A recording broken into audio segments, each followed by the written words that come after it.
berapa terbanyak Pak yang bisa dihasilkan seorang agent properti sebulan? Kita bicara apa? Nasional apa Jogja? Jogja dulu deh. Jogja. Jogja ini kalau kita bicara maksimalnya, saya itu pernah punya tahun lalu ya, kita bicara tahun lalu itu ada top agent saya itu penghasilannya 270 juta. 270 juta.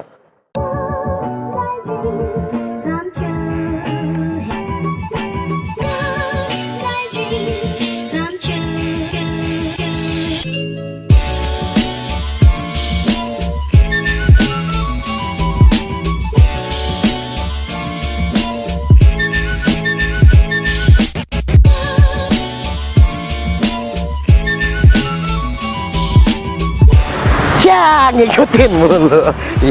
Yo, WhatsApp yo, wadidaw kacau dulu Gusti.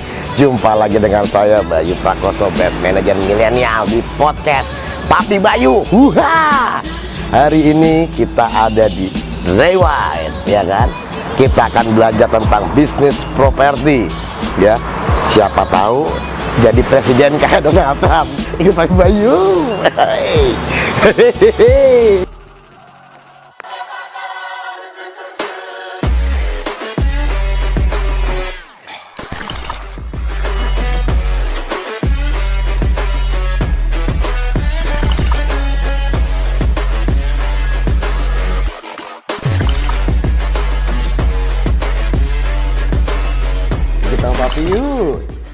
Ferry Kurniawan.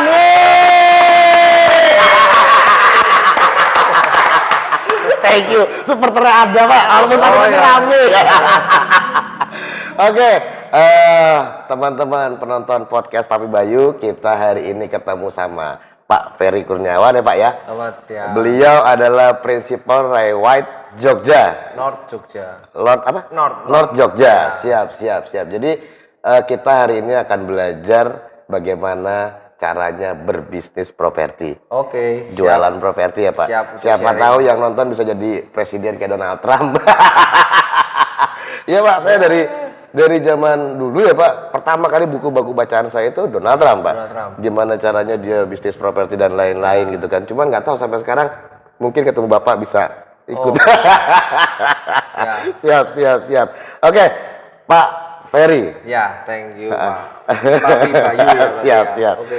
Sejak kapan Pak mulai berkarir sebagai agent properti? Saya mulai berkarir itu dari tahun 2002-2003. 2002-2003. Ya, 17 tahun lah. 17 tahun sudah di properti ya. Siap. Saya kuliah di depan tuh di Utawacana. Oh gitu. Ya, jadi ketika kantor Rewind pertama kali buka, saya apply, masih jadi mahasiswa, dan ternyata keterima, puji Tuhan keterima. Akhirnya jadi dari 2002-2003 itu saya jadi property agent. Sudah jadi property agent. Agent saja ya. Agent ya, masih belum rewardnya gitu ya. Punya rewardnya, punya kantornya ya. Siap. Ya. Nah sekarang pertanyaannya Pak, kenapa reward? Kalau kita bicara kenapa saya memilih Rewind, itu karena satu brand. Ya, brand Rewind ini saya lihat sebagai kantor properti yang kita bisa bilang terbesar.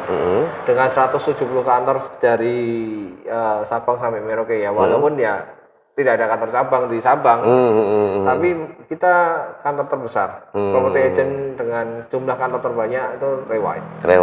Terbesar di Indonesia berarti. Terbesar di Indonesia. Makanya saya ketika punya rezeki, punya kesempatan, saya memilih Rewind sebagai office saya. Ya. Itu apa yang diberikan sama Rewind, kayak mungkin listingnya kah atau apanya kah? Secara basically kalau kita bicara listing, kita tidak dikasih. Kita cari sendiri. Tetap listing cari sendiri. Ya, saya kenapa memilih Rewind karena dari sistem. Ya, kalau saya membuat kantor property agent sendiri, katakanlah Ferry Property, itu bakal butuh waktu. Makanya saya mengambil shortcut. Tidak ngambil banyak buang-buang waktu, saya ngambil franchise aja. Rewind. Ya, jadi sistem. jangan memulai usaha dari nol banget lah ya Pak ya. Kalau ada kesempatan, kemudian karena ada kesempatan ada, saya saranin sih jangan dari nol banget, karena itu wasting time. Capek ya, ngangkat jual namanya dulu dan segala macam. Kalau saya kemarin bikin Ferry Property mungkin juga nggak akan sampai di Papi Bayu nih. Ya enggak lah, kan pengalamannya 17 tahun loh Pak. Udah jualan berapa banyak rumah Pak? Atau apartemen atau apa? Rata-rata kita per tahun hampir 70-80 properti. 70 properti ya? 70-80 per tahun ya Pak? Berarti ya lumayan lah ya Pak. Tadi udah kasih hitung-hitungannya Pak Ferry soalnya. Siap. Oke Pak, nah ini yang agak apa ya, di Jogja ya Pak ya? Agak saya sendiri pun ngerasakan agak sulit gitu ya Pak. Oke. Tapi ya sebenarnya bisa. Gimana caranya Bapak merekrut agent? Oke. Ya, apa yang Bapak tawarin? Sedangkan setahu saya ya Pak ya, agent properti itu nggak ada gajinya. Betul sekali. Nggak ada basic salary-nya. Nah, terus apa yang ditawarkan? Kalau pertama kali saya ditanya bagaimana caranya, saya masih konvensional. Ya, kalau seperti Papi Bayu lihat, itu kita cuma pasang spanduk di depan di kantor. Ya, join us gitu. Sometimes sekali dua kali saya posting di Facebook apa segala macam. Nah, itu caranya. Saya belum sampai semasif bagaimana tidak, belum. Nah, apa yang ditawarin sebetulnya ujung-ujungnya sih pasti pendapatan. Uang ya? Ya, pasti pendapatan. Karena basically ya kita tahu sendiri di kota kita yang tercinta ini Jogja. Gaji atau katakanlah salary itu pol mentok berapa? Ya kan, kalau kita bicaranya di Jakarta atau Surabaya mungkin bisa 2 digit, 3 digit, betul. 20, 30 atau malah bisa ratusan juta pol mentok. Tapi kalau di Jogja paling pol mentok berapa sih? Makanya saya bilang, ayolah coba tes atau cobalah kamu tahu dulu tentang property agent. Karena penghasilan 2 digit di property agent bahkan 3 digit itu tidak mustahil. Yes. Ya, jadi tanpa batas ya Pak ya. Puluhan juta, ratusan juta itu oke lah, masih bisa dikejar. Nah itu pertanyaannya, oke, kita bisa menjadikan jelas ada pendapatan kalau jual sama ya Pak. Kita jual mobil, kita dapat insentif fee. Bapak juga jual rumah, itu dapat fee, ya kan. Nah pertanyaannya adalah, sebagian besar orang Indonesia, apalagi orang tua, ya Pak, pengennya anaknya kerjanya jadi pegawai negeri Pak, atau pegawai BUMN. Gimana cara Bapak? Jadi kalau saya lihat sih memang kalau tipe orang yang memang mencari comfort zone itu mungkin tidak akan cocok di jadi property agent. Kenapa? Pasti saya suruh keluar. Saya pasti suruh, ayo keluar, jangan di kantor. Kalau memang dia tipenya behind the desk, itu pasti nggak akan kuat dari property agent. Tetapi ada satu sisi di mana orang-orang itu juga ada yang suka challenge. Contoh kan Papi Bayu juga gitu. Tadi juga ngobrol di luar dari Jakarta, Surabaya, kemana? Medan ya? Malang. Ya. Makanya ada tipe-tipe orang yang saya cari itu Pak. Jadi nggak hanya melulu harus cari atau semua orang harus wajib join sama Riwayat. Tidak. Saya selalu begitu ketika rekrutmen, saya tanya, kamu cari apa di kantor saya? Konteksnya kan kamu masih apply nih, orang masih apply nih. Kamu cari apa? Kalau kamu cari kenyamanan, salah. Kamu cari kesibukan, salah. Tapi kalau kamu cari uang, ayo. Kita sugih bareng. Saya sih selalu bicara begitu. Kita kerja bareng, sugih bareng. Tapi kalau kamu hanya berpikir kamu hanya bisa ngisi waktu, cari pengalaman, belajar. Kenapa kamu mau join sama saya? Belajar properti Pak. Pasti saya suruh pulang. Mending kamu ke toko buku, beli buku, belajar. Tapi kalau saya mau cari uang Pak, saya butuh uang. Saya ayo cari uang. Iya, benar-benar. Karena toko buku nyediain semua ya Pak. Toko buku banyak buku cara menjual properti, cara menjual properti, cara menjadi agen sukses, cara segala macam. Belajar itu banyak. Tapi kalau ngejalanin pada waktu action butuh bimbingan, kantor ini tepat. Siap. Nah, untuk menjadi seorang agen properti harus punya modal apa? Kalau kita bicara materi sebetulnya cuma butuh dua, handphone dan kendaraan. Kenapa begitu? Handphone itu cara untuk kita komunikasi dengan orang. Kendaraan itu kaki kita buat jalan keluar. That's it. Saya tidak dalam konteksnya harus begini, harus begitu. Syukur ada mobil, tidak ada mobil, ada motor pun jalan. Ya, karena bagi saya kota kita ini paling nyaman tuh pakai motor sebetulnya. Ya dekat soalnya Pak, kecil Pak. Mana-mana kecil ya. Kita naik mobil, tahu-tahu di perempatan sudah macet Bang Jo. Waduh, malah stres. Nah, cukup motor aja cukup. Keluar sana, ring road ya kan. Muter. Sejam sampai sini lagi. Oh, iya, makanya. Jadi kalau ada mobil syukur, tidak ada mobil cukup motor. Bahkan saya punya agent. Saya baru terima nih. Dia nggak bisa naik motor, betul-betul nggak bisa naik motor. Dia pakai TJ Pak, Trans Jogja. Trans Jogja. Dan dia kemarin beberapa kali transaksi. Dia pernah jadi top agent dalam perolehan listing. Oke. Bagaimana saya bayangin, wah ternyata pun kalau kendaraan jadi masalah, TJ pun jadi. Yes. Ya, dia dengan Trans Jogja muterin Jogja, cari listing, cari bisnis. Ya aku appreciate. Saya punya. Jadi kalau tanyain modalnya apa ya cukuplah. Handphone itu juga bisa jalan. Kalau ada kendaraan motor itu cukup. Kalau misalkan ada kelebihan mungkin mobil ya oke. Nggak perlu yang gimana-gimana. Sama kemauan ya Pak. Kemauan pasti lah. Iya. Karena kalau nggak mau nggak mungkin dia mau tas Jogja segala macam. Panas-panasan, cari listing, pasang spanduk, pasang rontek. Oke. Caranya Pak, jualan rumah gimana? Oke, seperti Papi Bayu juga sebenarnya sudah jago ini. Ya enggak Pak. Ya, semua jualan itu sama ilmunya. Menurut saya gitu Papi Bayu. Jadi kalau nggak sama tuh nggak ada namanya sekolah bisnis. Oke, betul nggak? Betul. Nggak ada komunitas-komunitas bisnis. Yes, betul. Karena Pak, jualan tahu sama jualan tempe itu jualan caranya berbeda. Akhirnya jadi banyak sekali. Tapi sebetulnya jualan tuh gampang. Kenapa gampang? Karena ilmunya sama. Dari mau jual tahu, jual pesawat, jual rumah, bahkan ya mohon maaf dalam artian jual diri, profesi ya, itu semua sama. Ya, kita harus banyak-banyak branding. Ya, kita harus kenalin diri kita. Yes. Ke masyarakat. Ke konsumen.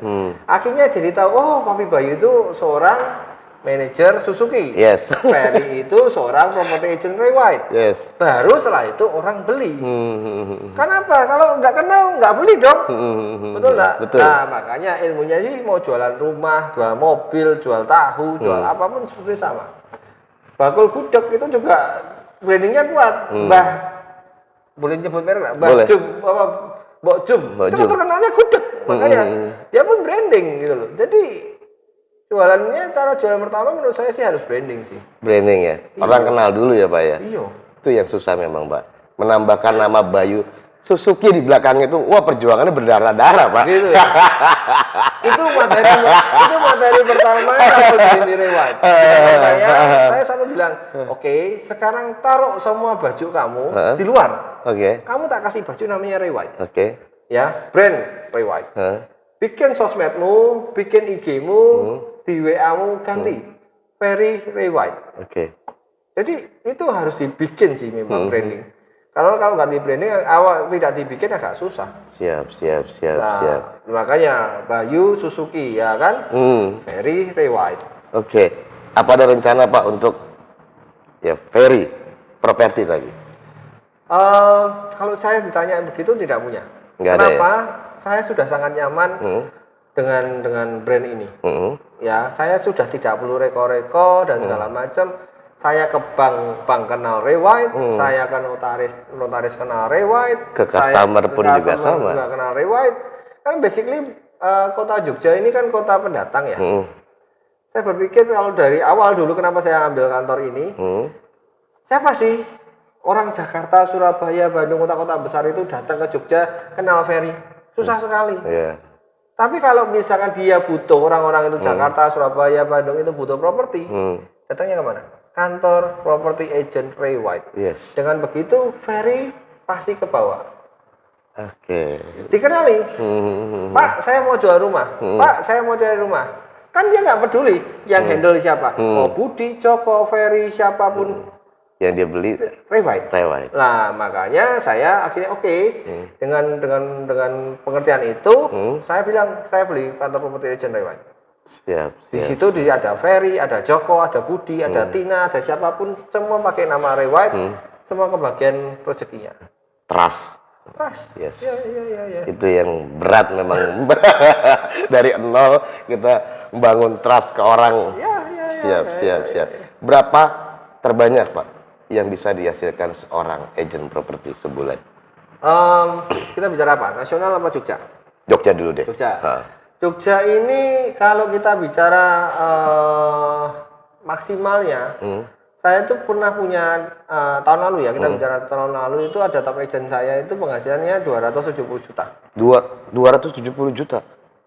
Oh. Lagi ya? 2019 omset ya. Siap. Ya. Itu sebulan setahun? Setahun lah. Setahun. Ya, teman-teman juga harus sadarin bahwa property agent ini bisnis tahunan, yearly. Jangan kita ngomongin monthly. Oke. Karena kadang mungkin Januari poso, Februari poso, Maret boom. April poso meneh. Tapi Mei closing. Nah, jadi kita akan bicara tidak monthly. Karena kalau monthly, wow, pusing-pusing. Wah, Januari blong nih. Februari blong meneh. Wah. Nah, Maret bleng.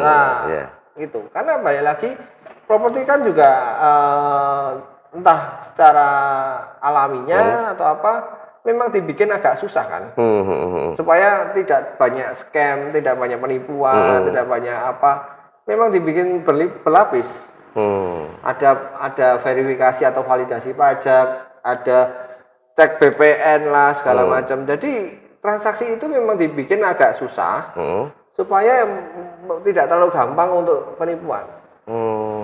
Beda kalau makanya beli mobil pun juga nggak langsung hari ini beli uang cash besok atas nama saya kan, pasti harus ngurus ke samsat lah. Iya, betul. Itu karena itu beda kalau kita beli baju di mall. Hari ini saya punya uang 100.000, saya beli baju di mall. Sore saya pakai bajunya. Nah, properti kendaraan memang sepertinya dibikin itu, makanya properti itu tidak akan bisa bicara monthly. Ada hari ini saya punya prospek 3, hari ini saya sudah deal 3, transaksinya itu bisa minggu depan, bisa bulan depan. Makanya kita nggak akan bisa bicara monthly, kita akan bicara yearly. Siap. Terus untuk listing ya Pak, misalnya teman saya mau jual rumah, saya samperin ke sana gitu. Apa perjanjiannya? Misalnya dia harus sama saya aja. Kan kadang-kadang kan saya lihat tuh satu rumah di branding, dipasangin, ini belinya sini, terus iklan di sini segala macam. Nah, kalau tiba-tiba rumah itu orang datang sendiri gimana, Pak? Ini juga harus perlu banyak edukasi ya. Banyak pemilik yang merasa titip properti itu dengan banyak agent itu kemungkinan transaksinya besar. Betul. Ya. Tapi sebetulnya kenyataannya tidak. Begitu dia titip lebih dari satu agent, itu urusannya panjang. Terutama apalagi kalau dia misalkan titip dengan broker tradisional, broker independen, dengan satpamnya si Anu, dengan sopirnya si Anu dan segala macam. Itu akan urusannya repot. Karena apa? Urusannya duit. Iya kan? Kadang bilang, loh itu kan yang bawa saya. Berantem dulu. Komisinya dibagi-bagi dan segala macam. Akhirnya pemilik ke bawah-bawah. Mungkin Papi Bayu juga sering dengar ya, ada orang didatengin, banyak maklar di mana orang-orang ini pada waktu transaksi tidak pernah datang, tidak pernah kelihatan, tahu-tahu didatengin lah. Itu pusing. Lah, kalau Papi Bayu tanya saya ya, ada banyak teman-teman pemilik properti sudah memulai dengan single agent. Bukan karena saya pengen single agent, karena apa? Urusannya gampang. Wes urusan fair. Beres. Lah, nanti si A, si B, si C urusan fair. Jadi semua itu rombongan-rombongan itu di bawah saya, di bawah satu agent. Jadi Papi Bayu hanya urusannya sama satu agent. Nggak ketemu si A, ketemu si B, ketemu si C, ketemu si D. Nanti si A telepon, Pak sudah laku belum? Ngono tok. Pak regane iso kurang lah. Nanti B juga tanya, Pak gini. Akhirnya Papi Bayu yang harusnya kerja ngangkatin telepon. Papi Bayu yang harusnya bisa meeting dengan orang janjian dengan orang bisa diganggu lagi dan segala macam. Belum nanti kalau misalkan rumahnya Papi Bayu laku, orang yang si A, si B, si C itu pasti datang. Wih, Itu laku udah ya Pak. pembelinya dari saya. Itu pembelinya siapa namanya? Nah, kan repot. Yes. Mending titip dengan satu orang, ya syukur-syukur bisa pakai reward. Urusan lah. Si A, si B, si C, urusan lah. Pokoknya aku ngertinya keluar satu angka fee. 3% untuk reward. Reward mau bagi si A, si B, si C karepmu. Lebih simpel kan sebetulnya. Nah, tapi ya balik lagi. Kadang edukasi ini enggak tersampaikan. Iya, karena kan bilangnya kan mungkin kalau banyak yang tahu rumah saya dijual lebih cepat. Iya. Padahal enggak. Berapa banyak properti yang dipasang dengan banyak spanduk laku? Enggak banyak. Paling 1-2. Ya kan? Yang banyak adalah spanduknya berjejer-jejer, kotor semua, lapuk semua. Itu udah tandanya udah bertahun-tahun enggak laku-laku. Yes, benar. Iya. Terus ada perjanjian di awal nggak Pak? Ada dong. Ada ya. Kalau seandainya saya masukin rumah nih ke Rewide, tolong jualkan. Ya tadi berarti udah full semuanya ke Rewide. Harapannya begitu. Walaupun ada tadi sistem open itu berarti pemilik bisa titip ke banyak agent, bisa titip ke banyak pihak dan segala macam. Tapi perjanjian ini kan kita harus ngikutin juga. Balik lagi di kota kita ini masih belum sampai ke sana lah. Di Australia, home base-nya Rewide itu 97% itu properti terjual melalui exclusive listing.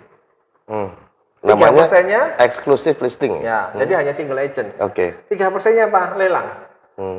Nah, orang Australia, agent di Berarti Australia yang ketarik-tarik jual lagi. di Australia sudah nggak mau open karena urusannya ribet. Benar.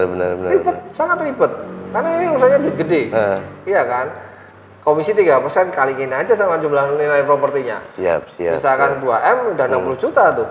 Lah, berapa banyak orang yang pengen dapat duit 60 juta apa ya sekali? Nah, Tuh ya Bu ya pesannya bapak-bapak, ibu-ibu, pakailah eksklusif listing Ya. sama Pak Ferry. teman-teman yang lainnya boleh. Siap Pak. Oke Pak, Rewide Bapak sendiri pegang berapa apa proyek yang lagi dipegang Pak sekarang Pak? Oke, saat ini kita ada bantu 2 developer besar, satu Yarta, itu punyanya JSI, Jakarta Setiabudi, yang Yarta Eco Village, sebelahnya Sheraton. Yang kedua kita ada pegang JA, Jogja Avenue, itu ruko 18 unit di depan Bonwin. Depan Bonbin. Kita baru handle itu. Menyusul juga sepertinya kita juga akan dititipin ruko Damai itu 14 unit. 14 unit. Ya.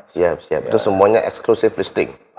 Ya, kita bukan eksklusif listing tapi kita salah satu yang diajak untuk masarin. Itu marketing sana resmi jadi gitu ya Pak ya? Ya. Siap.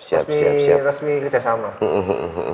Boleh. Nah ini ada yang sering menggelitik saya Pak. Dari dulu ya Pak.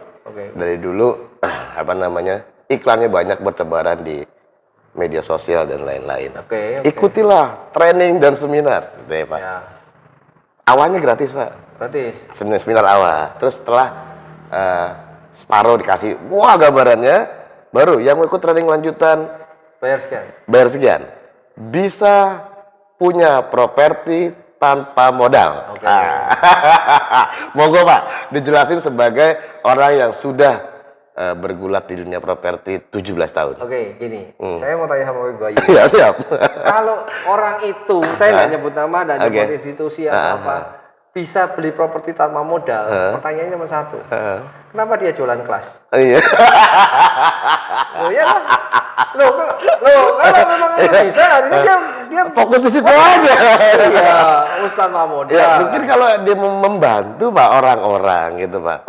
Biar orang-orang juga ya kan karena kita sudah kadang-kadang kan ada gitu Pak. Oh saya sudah mentok, ya sudah. Gimana caranya saya bisa bantu orang-orang di luar biar bisa juga. Ya, sebetulnya sih saya juga tidak terlalu menyalahkan Cuman judul yang bombastis itu ya karena saya juga di bidang marketing ya, bidang saya juga ngerti. Itu istilahnya clickbait. Temen nanti ketika didalamin betul-betul didalamin juga nggak gratis-gratis amat sih, nggak tanpa modal amat sih pastinya kan. Nah, kalau misalkan saya ditanya, saya ada beberapa orang yang datang ke kantor saya, istilahnya dalam artian belajar. Kalau mau bilang pengikut ya pengikut lah, aliran itu. Tapi itu yang membuat kita juga agak pusing, ya toh? Karena pada kenyataannya tidak bisa begitu. Sebetulnya mau dibilang ada nggak caranya, ada. Cuman sepertinya itu pihak bank sudah mengetahui. Makanya itu cara itu sudah ditutup. Apa ya Pak? Ini ya. Simpelnya kita akan bicara begini. Pasti menggunakan pihak ketiga. Pendanaan yaitu misalkan pakai pihak bank. Institusi keuangan lah. Nah, paling gampang lagi, kan bank itu kan mengambil uang muka ya, katakanlah 20% atau 30%. Nah, saya sebagai pembeli, saya ngajak pemilik, Pak, jualnya 130%. itu salah satu caranya. Sebenarnya bisa ya Pak memang, bisa. Tergantung BPHTP-nya itu kan? Betul. Sama apa? NJOP ya? NJOP ya, betul ya. Tergantung. Sebetulnya bukan BPHTP tapi lebih ke appraisal. Appraisal, yes. Nah, dijual 130%, yang sumsikan 30%-nya itu adalah uang muka, kan padahal berarti kan udah tanpa modal. Jadi saya beli properti tanpa modal, ya itu sebetulnya secara harafiahnya sih bisa. Siap. Tapi ya balik lagi, sepertinya bank itu sudah tidak bisa diakalin lah dengan itu. Karena balik lagi yang melakukan itu sebetulnya orang-orang yang kepingin tapi belum mampu. Nah, akhirnya apa? Cicilannya tidak dibayar. Siap. Akhirnya apa? Banknya pusing. Akhirnya apa? Dicarilah. Ini kenapa sih kok NPL-nya tinggi sekali? Nah, akhirnya jalan-jalan tikus itu yang menuju ke sana mulai ditutupin. Tutup ya. Nah, makanya agak susah sekarang. Oke. Saya punya teman Pak, dia dulu di apartemenku lah ya. Dia mulai benar-benar nggak punya modal Pak, karyawan biasa di informal lah saya ngomong ya. Nah dia bisa punya satu awalnya apartemen itu, dan itu nggak beli Pak pertamanya. Dia sewa, sewa setahun, disewain ke orang, dia orang-orang. Sekarang punya 15. Dan yang punya sendirinya itu ada 10-an. Sisanya tadi ngelola punya orang. Berarti mungkin ya Pak. Makanya saya bilang sebenarnya seminar itu baik, tapi kalau diikuti dari A sampai Z, tekniknya semua. Kadang orang itu hanya lihat judulnya, langsung dipikir bisa praktek. Nah itu kan repot. Lah, apakah caranya Papi Bayu cari cerita bisa? Bisa banget. Itu pun yang dilakukan Pak Ferry juga mungkin. Belum. Banyak pasti propertinya. Beli satu atau misalkan sewa satu, saya sewakan.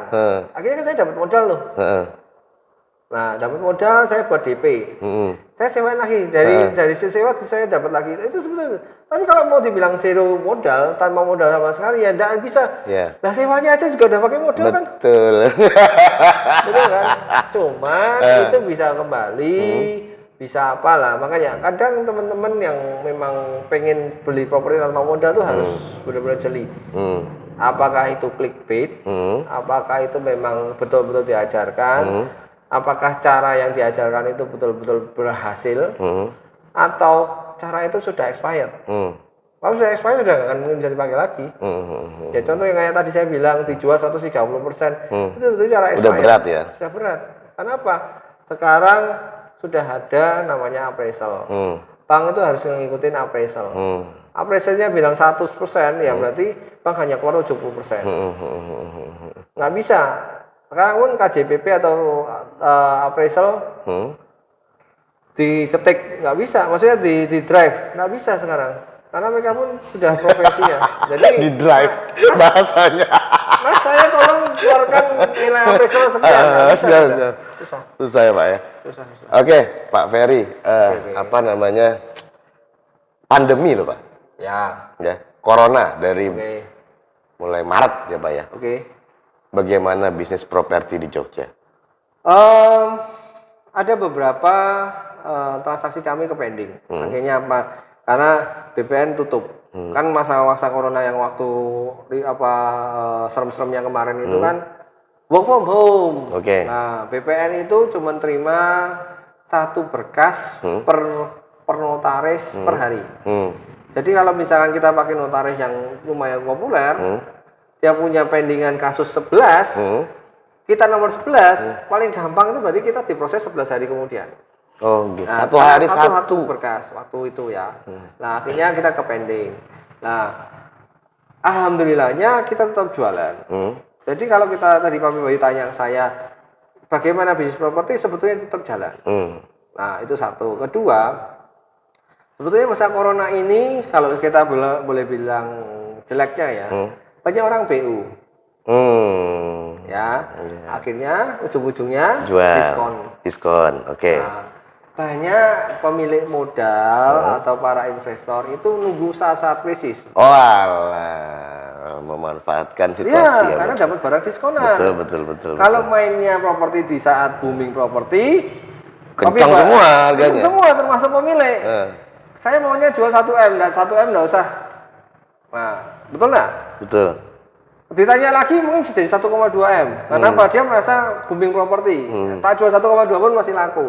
Tak coba 1,2. Nah, di corona begini atau pandemi begini, banyak orang bilang, oke, aku harus bayar hutang, aku harus bayar pegawai, apalagi kemarin corona kan tengah-tengahnya ada Idul Fitri itu, saya harus bayar THR, saya harus bayar supplier dan segala macam.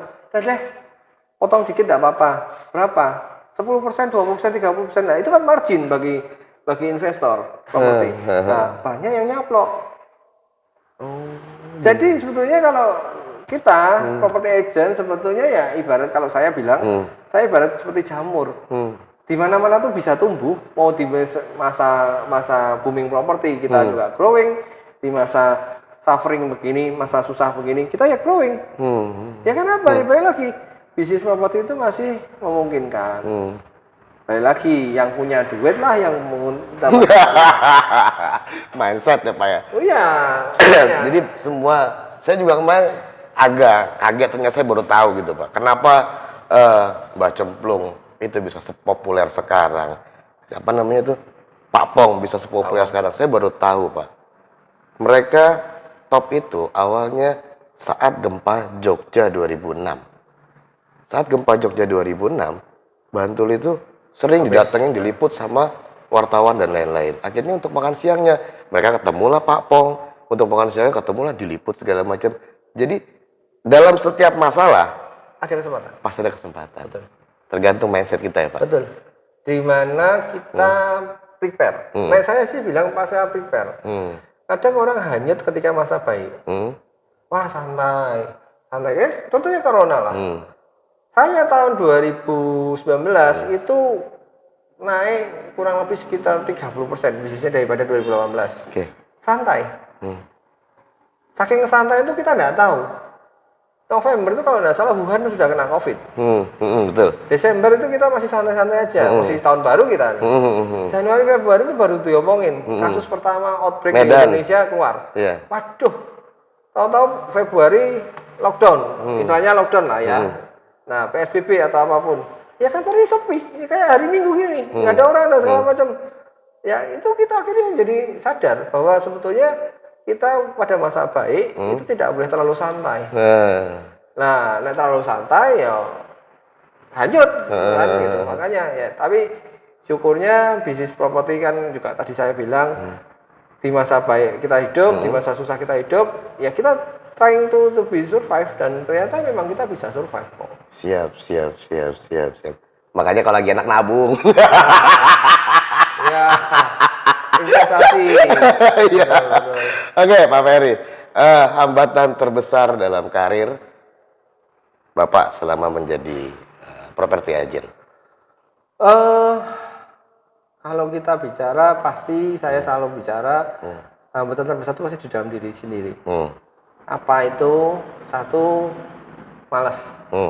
Apalagi kayak tadi saya bilang, ketika situasi baik dan segala macam, sesuk wae lah. Nah, itu pasti hambatan paling besar, kemalasan. Malas. Ya.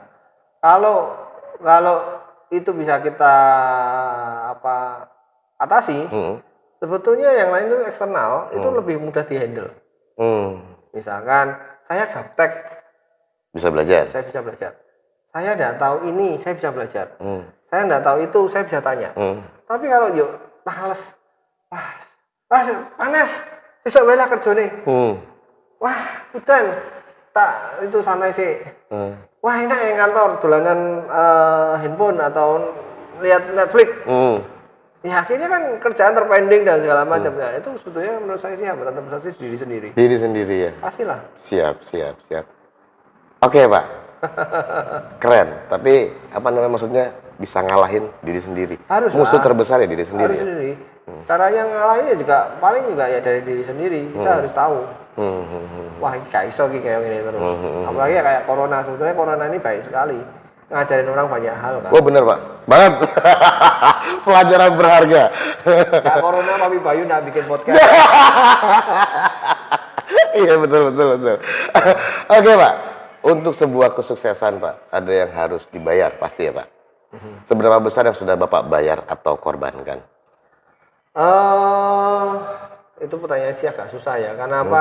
Saya sih merasa saya tidak membayar apapun. Kenapa? Saya lakukan bisnis ini dengan enjoy. Ya paling juga kalau ditanya paling waktu sama keluarga. Kalau betul-betul ditanya ya. Karena kebetulan saya barusan married, saya barusan punya baby umur 11 bulan. Nah paling yang di paling mahal adalah harga yang harus dibayar adalah waktu sama keluarga. Ya, karena apa?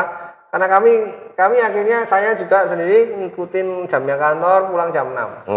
Tahu sendiri mungkin kalau Papi Bayu. Baby itu tidur tuh jam 7, jam setengah 8. Yes. Ya, saya keluar kantor sampai rumah udah bobo. tidur. Paling sih harga yang bayar termahal yang dibayar ya paling keluarga. Siap. Ya, akhirnya tapi dengan kompromi saya bisa ngobrol sama istri. Keluarnya Sabtu malam Minggu aja ya. Minggu gini lah ya. Ya kadang sampai pun juga kita masih harus kerja ya sudahlah. Ya, bang sales nggak ada waktunya, bakal minta ketemunya Sabtu Minggu nggak bisa ngomong. Iya. Kadang pun ada kita harus balesin WA dan segala macam, chat dengan customer jam 9, jam 10 ya masih kita harus jalanin. Menurut saya sih itu. Kalau lainnya kalau saya rasa kok tidak ya. Enjoy ya Pak ya. Siap. Oke Pak, terakhir Pak. Ya, pesan atau quotes ya untuk penonton podcast Papi Bayu. Ya kalau kita bicara adalah ya tadi summary aja yang kita bicara sebetulnya jangan terlalu terlena ketika masa baik. Ya, tapi ketika masa susah begini itu kita tetap harus betul-betul fight. Karena banyak orang pada waktu masa baik itu terlena, masa susah itu bersulo. Aduh, corona, aduh sepi, aduh apa. Nah, itu kapan majunya? Siap. Kalau kita masa susah begini, kita fight, pasti survive. Iyalah. Saya juga di kantor juga sama teman-teman staff itu, ayo kita bikin apa. Masa corona kemarin PSBB ya atau katakanlah kantor jalan sepi. Saya sama teman-teman saya bilang kantor. Boh apapun yang bisa dikerjain. Nenda ya teman-teman staff saya, Pak work from home ya saya ikutin, mereka malah kabur kali. Nah saya bilang nggak usah, kalau tetap buka, datang kantor, apapun yang bisa dikerjain. Akhirnya kita nyicil pekerjaan-pekerjaan yang kepending. Ya syukur alhamdulillah ya, pada waktu 6 bulan ini kita corona ya kita tetap jualan. Siap. Jadi ya jangan terlena waktu enak. Waktu susah jangan gerusulo, ini fight. Nah, fight pastilah semua beres. Mantap. Ya. Jangan ngajarin ya, Intinya ya siapa dirimu ya terlihat saat kondisi lagi susah. Kalau lu mau fight ya pasti bisa ya Pak. Ya. Leadership lah, leadership itu sangat penting. Mantap. Thank you banget Pak Ferry. Terima kasih sudah jadi narasumber di podcast Papi Bayu. Sama-sama. Oke. Kalau Nah, mau butuh bicara properti ya kapan-kapan boleh lah. siap. Nanti kita akan belajar lagi lebih dalam lagi ya sama Pak Ferry untuk masalah properti season 2 berarti ya Pak ya. Boleh. Jilid 2. Oke, teman-teman, kalau masih pengen lihat lagi mentor-mentor atau narasumber keren kayak Pak Ferry, jangan lupa pencet tombol merah di sini, ya berarti ya. subscribe ya. Sama pencet logo Lonceng. loncengnya, klenteng gitu Pak. 갑자기 Oke, 내게 jumpa lagi di 나타나준 video-video Papi 너. Bayu berikutnya. Adios, 난 salam 아무 olahraga. 말도 할 수가 Thank you Pak. 첫눈에 반한다는 이야기가 널 보는 순간 이해가 됐어. 매번 야야야야야 불러 널 야야야야 내 맘을 고백